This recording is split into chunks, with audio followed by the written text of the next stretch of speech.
choice, and he goes down and rules Judah, the area called Judah, which includes Jerusalem and the temple. And so the Davidic line continues down in Jerusalem in Judah, or Judea. And the non-Davidic line of originally, well, I guess the guy, Jeroboam, was not even of a royal family, if however that's defined. But am I not working? Oh, that's the controller. I'm sorry. I was thinking my mic wasn't working or something. Thank you. And so we've had this bouncing back and forth of these kings. And if one steps back and looks at all this stuff, and we've done this a couple of times, but I can't help continuing to do it, starting all the way back with Joshua. You know, they get into the land, and the people are surrounded by all kinds of idolatry and crazy stuff. And basically he says, in fact, most of us have heard the phrase, you know, choose you this day whom you will serve, whether the gods of these nations or Jehovah. But as for me and my house, we will serve Jehovah. And the people say they will do that. And almost immediately they'll go in and out of idolatry, and a number of judges over a period of 650 years approximately come in. Some of them are military leaders, some of them are religious leaders, but they are all more or less effective leaders. And then we come to the end of the period of the judges, where Eli has appointed his 2 sons as judges, and they're rascals and they're no good, and the people say, well, we don't want them, we want a king. And God basically says, okay, fine, they can have a king. They've rejected me as their king. And then he goes through this long list of things. I forget if I wrote that down or not. I don't see it anywhere handy. Let's see if I wrote it down here. Yeah, 1 Samuel 8. He just goes through this long list. God is speaking, goes through this long list of what your kings are going to do to you. You know, they'll take all the best of everything. They'll they'll make you slaves. They'll tax you. They'll do this. They'll do that. But okay. And so then we have Saul, who is the first king, picked because the people liked him. Then we have David, picked because God liked him. And then we begin a more or less lineage of David, kingship, Solomon being David's son by Bathsheba, and then Solomon's son, Rehoboam, becomes king of the southern divided kingdom. And then we have these sets of kings on both sides. And through all that period, you see the people and the kings going in and out of a relationship with God. And it seems very clear, if you step back and look at everything that we've talked about so far, that they are all, particularly the northern kingdom, which has its capital in Samaria, they are all in a death spiral, going down into the depths of idolatry. They'll come back sometimes, they'll run back up the steps of the spiral a bit, but they just keep spiraling down over and over and over again over hundreds of years. And God keeps saying, if you'll come back to me, I'll forgive everything. Please come back to me. Every few years, maybe a good king will come in, and they'll kind of go more or less back to God, except invariably they would leave the high places or the groves, and the people, even though they were worshiping God, would still do their idolatry things on the side. But this just gets worse and worse and worse as time goes on. And so, let's see if this shows. Oh. Am I off? Where's the on button? David, is there an on button for this thing? Okay, all right, thank you. Oh, there it goes. Or something happened. I'm trying to continue to go. Oh, I'm hitting the laser. Nope. Well, that's okay. There we go. So we have the northern kingdom and the southern kingdom.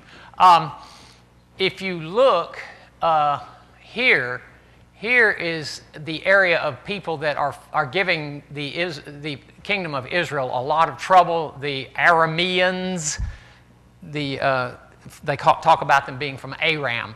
And so these people are giving them a lot of trouble. And they get a little bit of trouble. Here's some more Arameans down here. They get a little bit of trouble all around them, but this is one of their primary. This kingdom of Aram, Damascus, is the one that's giving them the most trouble. And you notice right up here at the top is just the edge of what's called the Assyrian Empire.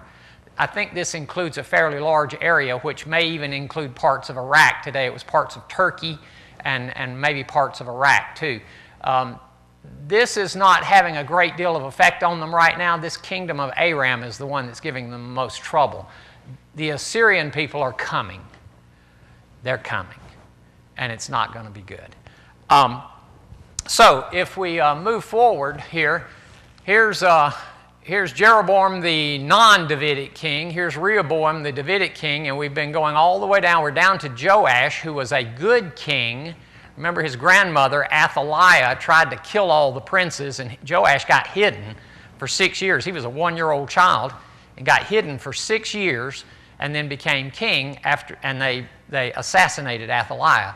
And then over here, we have about the same time Jehu and Jehoahaz and people like that.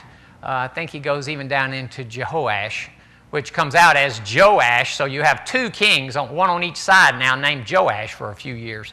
So that could get confusing really easily. So we're down to that point.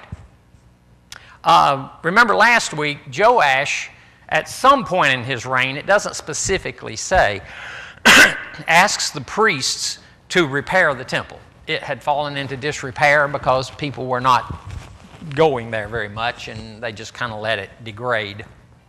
And they collected money for it and never did anything about it. And I don't know if they were being intentionally evasive or just were ineffective since they were priests and weren't engineers and managers and craftsmen. I don't know why. He doesn't seem to punish them or make them feel guilty over it. But anyway, he ends up taking the money, handing it over to some supervisors, and they hire craftsmen and workers, and they take care of the repairing of the temple. And they make a big point of saying that they did not ask for any kind of an accounting of the money from the supervisors that they paid to the workers. It says because they acted with complete honesty in their dealings. And I think we kind of ended last week talking about that. About being, honest and dependable and responsible and trustworthy and all of those kinds of things. This basically makes up your reputation, doesn't it? To a large extent. Your morality also, well, I guess that's part of your morality, but that basically determines your reputation as to how honest and truthful and just and dependable and responsible that you are. That's in the business world, that is your reputation. You might also have the reputation for being a good businessman, but I'm sure that a large fraction of what I just said makes one a good businessman. You may also be business savvy, which would be part of it too, but in the consulting world, which I spent 20-something years doing, that's about all you've got is your reputation. That's your major selling point. I've seen people who just talked about all their accomplishments and everything they had done, and they should be hired to do this and that and the other work, and everybody knows they're rapscallions and nobody wants them, even though they did do some great things. A second-rate consultant who is dependable and responsible and can be trusted and won't cheat his client will be hired over that other guy. I was both a first-rate consultant and trustworthy, so yeah. At least I would like to think so. So anyway, he is working with these guys. They're very trustworthy, and they're doing a great job of repairing the temple. And then we're in 2 Kings chapter 12, and we're down to verse 17 where it finishes that discussion. It says, about this time, Hazael, king of Aram, went up and attacked Gath and captured it. Now, Hazael, I guess is how it's pronounced, or Hazael, is the guy that Elisha, a few chapters back, called in and said, you're going to be king of the Arameans. And the guy says, how can I do that? I'm not even in the kingly line. And he says, well, it's going to happen. And so he goes back. And the reason the guy had gone down to see Elisha was because the king was sick in Aram. And so this guy goes back, smothers the king, and declares himself king. At the same time, Elisha had cried when he told him he was going to be the king, because he says, I'm crying over all the terrible things that you're going to do to us. And so we're going to see some of that come back as he continues about this time to go up and attack Gath and capture it. Now, Gath is famous for a somewhat obscure reason. It goes all the way back to David. Does anybody know why Gath would come to mind in David's life? One of his big events in his life involves someone from Gath. Gath was famous for its Philistine giants, specifically Goliath and his brothers.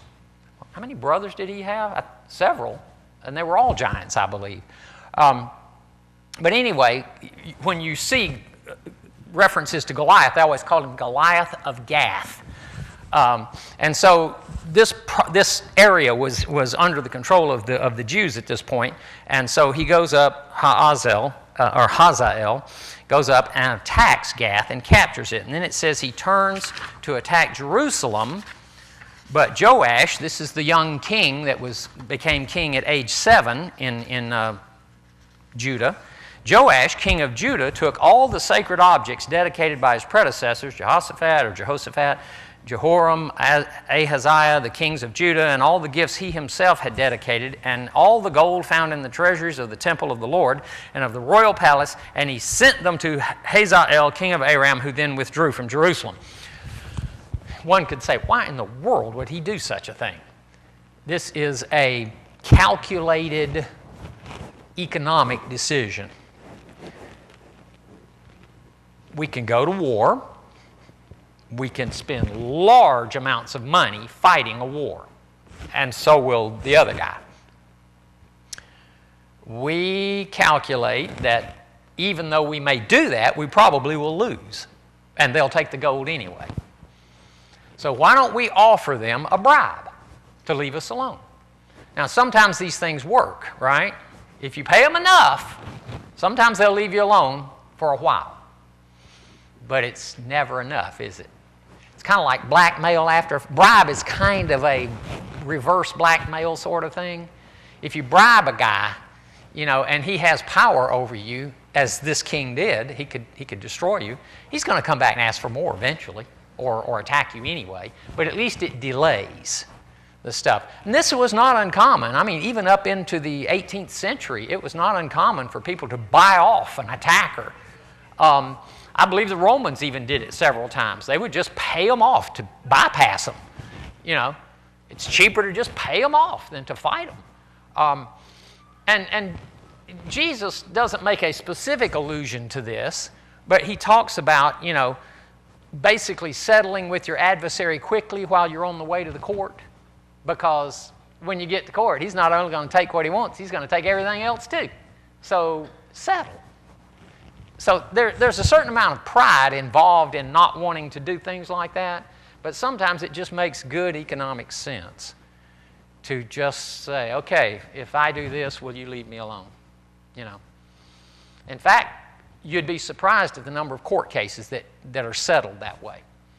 When I was going in for jury duty, which I never actually ended up on a jury, but I had to go in several times, they had numerous, I would say 70, 80% of the cases that were up for trial settled out of court because it's just too expensive, too much trouble, and the only people that win are the good old lawyers. They're the only ones that win when you go to court. They always win. It's set up for them. So anyway, he buys off Hazael with some money, and it says, and again, we're going to jump back into Israel, the king of Israel, so we'll probably see Joash again, but starting in verse 19, it talks about how he died. It says, as for the other events of Joash and all he did, aren't they written in the annals of the kings of Judah? His officials conspired against him, and assassinated him at Beth Milo, or Milo, on the road down to Silla, or Sila. The officials who murdered him were named Jozabad, son of Shimeath, and Jehozabad, or Bod, looks like they were named the same thing, basically, son of Shomer. He died and was buried with his ancestors in the city of David, and Amaziah, his son, succeeded him. Now, I can't remember if Amaziah or his son Ahaziah is also known as Uzziah. Let me see, I think I have it up here. Okay, it's his son that's got two names. So, Amaziah, his son, takes over as king. Now we're going to jump back in chapter 13 into Israel, which is still during the reign of Joash. So Jehoahaz, son of Jehu, we remember Jehu or Jehu, becomes king. He reigned 17 years, and he was a bad king, it says. So God, in verse 3, was very unpleased with him, and for a long time he kept them under the power of Hazael, there's that king from Aram again, and Ben-Hadad, his son. So what Elisha had prophesied is continuing to go on. Then Jehoahaz, over whom Elisha had cried, or on his behalf, Jehoahaz sought Jehovah's favor, and Jehovah listened to him, for he saw how severely the king of Aram was oppressing Israel. He provided a deliverer. Now, it doesn't describe this deliverer right here, but I think I know who it is. The Lord provided a deliverer for Israel, and they escaped from the power of Aram. So the Israelites lived in their own homes as they had before. Apparently, they were not even living in their own homes. But it says they lived in their homes as they had previously done, in peace, perhaps. And this is sad, but they did not turn away from the sins of the house of Jeroboam, which he caused Israel to commit. They continued in them. Also, the Asheroth pole remained standing in Samaria. This is kind of like a totem pole that they worshipped around. This deliverer that is not described here, I believe, is described a chapter or two later in chapter 14, because Jeroboam II, another man named Jeroboam, does deliver them from this king. And so I'm assuming that is the deliverer that he's speaking of, because he does free them from it. So it says in verse 7, nothing had been left of the army of Jehoahaz except 50 horsemen, 10 chariots, and 10,000 foot soldiers, because the king of Aram had destroyed the rest and made them like the dust at threshing time. In other words, he just wiped them out. And then Jehoahaz is mentioned as having died, and Jehoash, or Jehoash, his son, succeeds him. Now that name can also be pronounced Joash. So we have Joash and Joash as kings at the same time, one in Israel and one in Judah. So we'll keep saying Jehoash for the guy in Israel and Joash for the one in Judah to sort of halfway keep them separated. So Jehoash becomes king in the 37th year of Joash, so about 3 years before Joash quits being king in Judah, or before he's assassinated. He reigned 16 years. He was a bad king and did not turn away. Again, we have lots and lots of bad kings and very few good kings from the sins. As for the other events, it just closes him down. But it does mention something that's going to come up here in just a second. It says, as for the other events of his life, including his war against Amaziah, king of Judah, which is going to come up in chapter 14 here just in a minute. Are they not written in the book of the Annals? Jumping down to verse 14, we have a major event happening here. It says, Elisha had been suffering from the illness from which he died. Jehoash, king of Israel, you remember Elisha was primarily up in the northern kingdom. Jehoash, king of Israel, went down to see him and wept over him. My father, he cried, the chariots and horsemen of Israel. Of course, the my father was a sign of respect, as we've talked about before, how they revered elderly people, and doesn't seem to be the case much nowadays, as being wise and experienced and good advisors. the reference to the chariots and horsemen of Israel must have been some kind of exclamation. We have heard it before a couple of times. It would be, the chariots and horsemen of Israel. You know, that was kind of an exclamation over something. And it came up almost immediately after Elijah went into heaven, and there was the fiery horses and chariots, or chariot, I guess, involved in that. Then later on, the city is surrounded, and Elisha's servant thinks they're all about to be destroyed, and he says, they who are with us are greater than those who are against us. And the servant's eyes are open, and all he sees is chariots and horses all on fire surrounding the whole city and surrounding the enemy. So this chariots and horses of Israel probably has more meaning than we realize. It's an exclamation of some sort. But he's obviously expressing great respect and grief over the fact that Elisha appears to be dying. Elisha says, get a bow and some arrows, which he did. Take the bow in your hands. Then he takes it. Elisha puts his hands on the king's hands. He says, open the east window. He opens it, and Elisha says, shoot, and he shot. And he goes, the Lord's arrow of victory, the arrow of victory over Aram. You will completely destroy the Arameans at Aphek, I guess is how that's pronounced. Then he said, take the arrows, and he says, strike the ground with them. He strikes the ground 3 times and stops.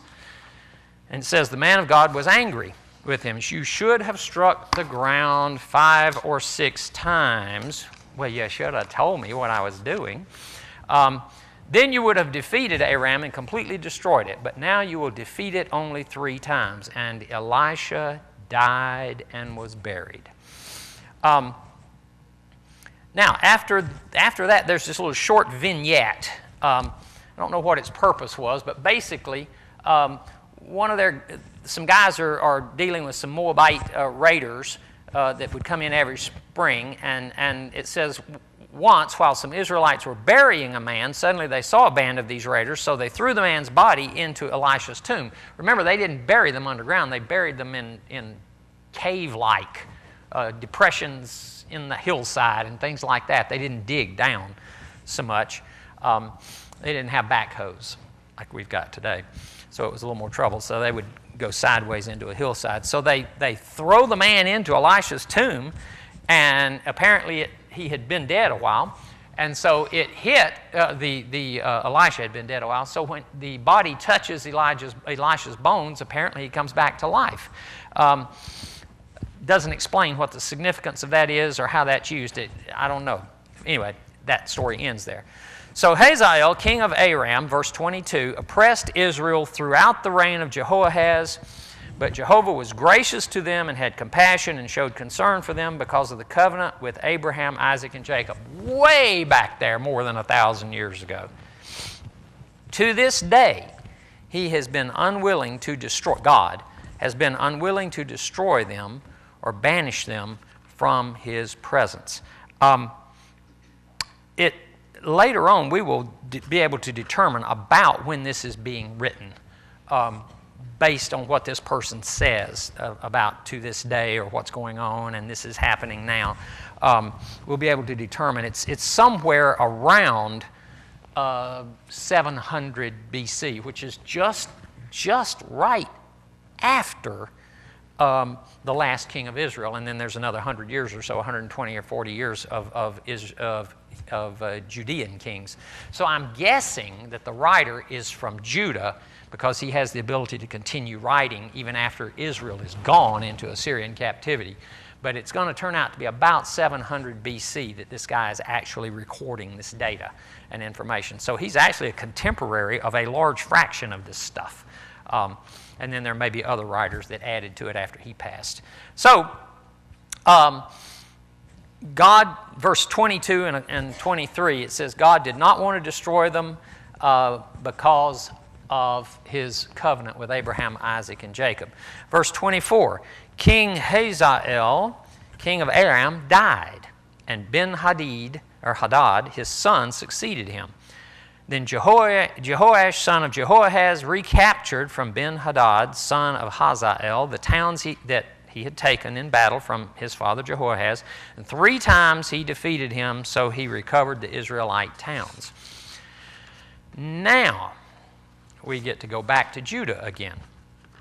We're going to hit Judah for a little while, and then we are going to, probably not this week, but we're going to go through a long list of kings of Israel, just one right after another, almost all of them bad, and it's going to quickly result in their demise.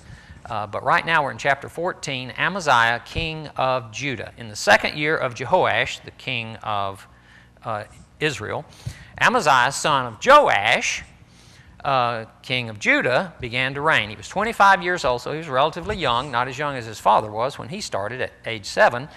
And he reigned in Jerusalem 29 years. His mother's name was Jehoaddan.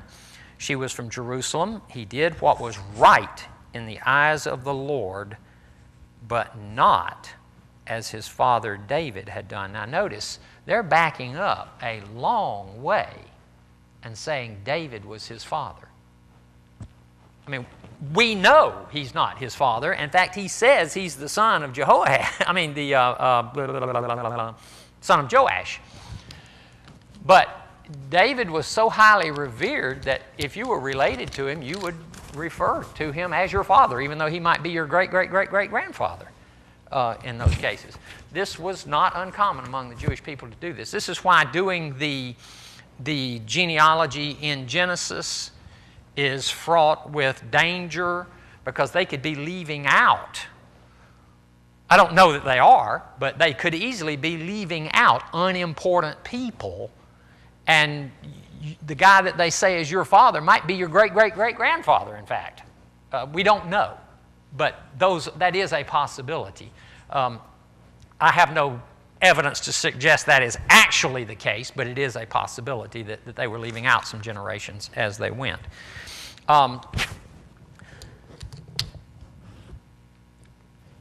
So he did not do as his father David, his great-great-great-grandfather, had done. In everything, he followed the example of his father Joash, who was also not completely compliant. He left the high places and things going on, but he had done very well for that time. It says, the high places, however, as with Joash, were not removed. The people continued to offer sacrifices and burn incense there to other gods besides Jehovah. And so remember, Joash was assassinated by some of his people. They didn't like him for some reason, even though he was a good king. It says, after the kingdom was firmly in his grasp, that is, Amaziah had it in his grasp, he executed the officials who had murdered his father the king. Yet he did not put the children of the assassins to death in accordance with what is written in the book of the law of Moses, where the Lord commanded, parents are not to be put to death for their children, nor children put to death for their parents. Each will die for their own sin. This is in Deuteronomy 24, verse 16, which is to us very righteous and logical. Why would a child be put to death because of its father's crimes? Or a father put to death? Well, nowadays we're starting to do that. We're holding parents responsible for what children do. Even in some cases they had no power to do anything about it. But we're starting to do that. Anyway, they do that. There is an example in Joshua 7. Remember Achan? If you go back and read about Achan, they were told to go into this area and destroy everything, even the booty. Don't save anything, just destroy it completely. And Achan brought some stuff back. Well, it won't be missed. It won't be a big deal. And not only did they kill Achan, they killed his whole family at that time. This was not uncommon. It was very normal. Well, you remember Joash's grandmother basically wiped out the entire royal family just so she could be queen. Well, she missed Joash, of course, but she wiped out the whole royal family. These are her grandchildren, for heaven's sake. You know, and so these very brutal and uncivilized people routinely would wipe out you and everybody who knew you if they were trying to destroy you. I mean, you just by association, you know, if you were a friend of that guy, you got killed too. So it's very, very rough and brutal time, as we've discussed before. So he did not Being a good king, he went back to the law and said, I can't kill their children. I will kill them for murdering the king, and we'll stop there. It says that this particular king, Amaziah, was the one who defeated 10,000 Edomites in the Valley of Salt and captured Selah in battle, calling it Joktheel, the name it has to this day. I did not look up the meaning of that. Now here, everybody has a stupid spot, and here's Amaziah's stupid spot. He sent messengers to Joash, son of Jehoahaz, that would be the king over in Israel, the son of Jehu, king of Israel, with the challenge. Come, let us face each other in battle. But Jehoash, king of Israel, replied to Amaziah, king of Judah, a thistle in Lebanon sent a message to a cedar in Lebanon. Give your daughter to my son in marriage. Then a wild beast in Lebanon came along and trampled the thistle underfoot. It's an analogy. You have indeed defeated Edom. In fact, they just mentioned what a good job he did of defeating Edom. And now you are arrogant. Glory in your victory, but stay home. Why ask for trouble and cause your own downfall and that of Judah also? The other king's being nice. He says, come on out, let's fight. Come on. Let's do it. Come on. And the guy goes, come on. This is dumb. Don't do this. Don't make me have to come out and hurt you. We all have our blind spots, don't we? This king, even though he was a good king, apparently got arrogant and thought he would take on the kingdom of Israel up there. And maybe his idea was that he would reunite the kingdom. I don't know. But the guy says, don't be stupid. He was. So Amaziah, however, verse 11, would not listen. So Jehoash, king of Israel, attacked him. He and Amaziah, king of Judah, faced each other at Beth-shemesh in Judah. Judah was routed by Israel, and every man fled to his home. Jehoash, king of Israel, captured Amaziah, king of Judah, the son of Joash, and the son of Ahaziah. I'm sorry, we got too many sons of sons of sons. He captured Amaziah at Shemesh. Then Jehoash went to Jerusalem and broke down the wall. This is the king of Israel. Broke down the wall of Jerusalem from the Ephraim gate to the corner gate. This is not a good thing because it makes them subject to attack easily. A section about 400 cubits. That's about 600 feet long. He was doing this on purpose to make them vulnerable. He took all the gold and silver and all the articles found in the temple of Jehovah in the treasuries of the royal palace. He also took hostages and returned to Samaria, which is what the winner always does, right? They take the stuff. This is why Joash was smart to buy off the king, because he was going to beat him anyway and take it, so he might as well just give it to him. He wasn't stupid. And then Jehoash apparently dies, including the war against Amaziah, king of Judah. Are they not written in the book of the Annals? And Jehoash rested with his ancestors and was buried in Samaria with the other kings of Israel. And Jeroboam, that is Jeroboam II, because this is not the original Jeroboam, his son succeeded him as king. We've got a few more minutes. Amaziah, the king in Judah, and Jeroboam, the king in Israel.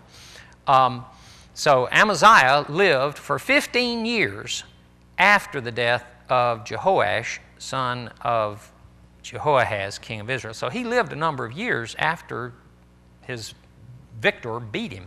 As for the other events, aren't they written in the book of the kings of the Annals of Judah? So Amaziah is the king in Judah, and it says in verse 19, they conspired against him in Jerusalem, and he fled to Lachish, and they sent men after him and killed him there. He was brought back by horse and was buried in Jerusalem with his ancestors. A lot of kings got assassinated, either by their court or by military people or by their own family and crazy things like that. Then all the people of Judah took Azariah, who is also known as Uzziah. You'll see him up there. Here's Uzziah. Amaziah has just been killed, and Uzziah, which is called, I always have trouble with this, Amaziah, I guess. Is that right? Yeah, no, Azariah. We got too many Azariahs and Amaziahs and Uzziahs and more Ziahs going on here. But anyway, that's the Uzziah. The Azariah is Uzziah, who was 16 years old, another young kid. Made him king in the place of his father.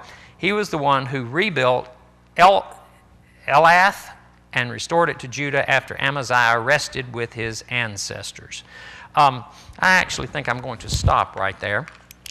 They're going to start talking about Jeroboam II, the king of Israel.